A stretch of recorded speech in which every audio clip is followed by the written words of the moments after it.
Hi everyone, it's John Mitchell and this is the third video of Area of Study 1. So today we're just going to be a pretty quick video.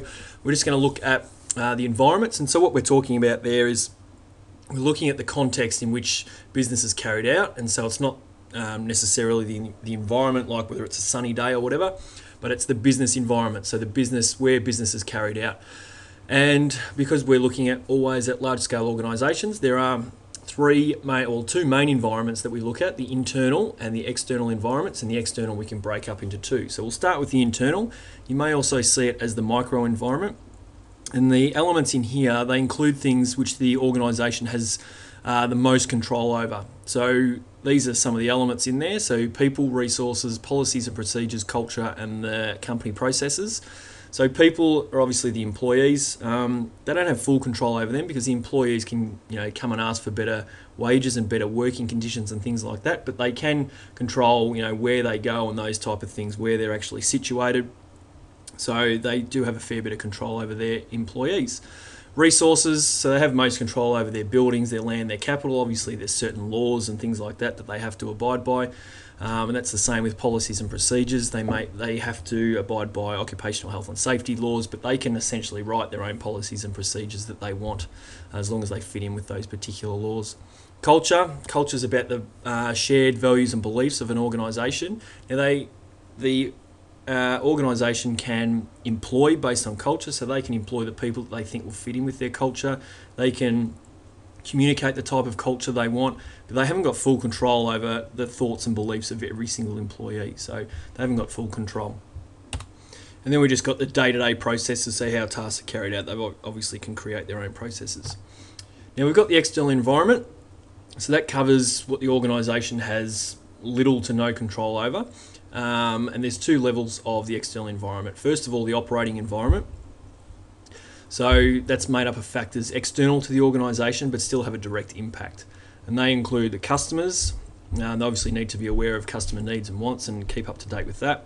Their suppliers, they have to have good relationships with their suppliers, and they obviously haven't got full control over them, whether they run out of stock and things like that. Competitors and any special interest groups, so such as trade unions, the ACCC, those type of things. So they're things that have a direct impact on the organisation, but they don't really have much control over them. And then we go into the macro environment. It's a really broad environment. We look at this a lot throughout the rest of business management in units 3 and 4. And these are things that have an indirect impact on an organisation, and they virtually have no control over them. So an organisation has virtually no control over the economy, so they can't control the inflation rate, level of unemployment, interest rates and those type of things, but those things can have an impact on an organisation. So foreign exchange rate, for example, will impact, whether it's up or down, will impact on importers and exporters, those type of things. Levels of unemployment affects all organisations, as does interest rates, because most of large organisations have some kind of loan.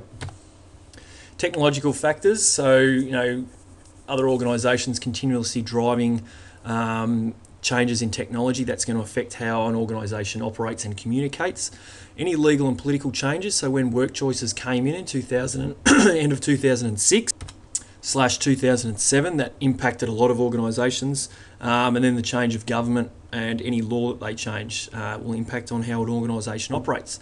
Environmental, that's looking at that consumers are being more environmentally aware, and we can also look at it in terms of if there's a drought and things like that. And then social attitudes and values are changing, so it's becoming more and more likely that customers want organisations to be socially responsible, and that's important. So any kind of social trends or change also impacts organisations.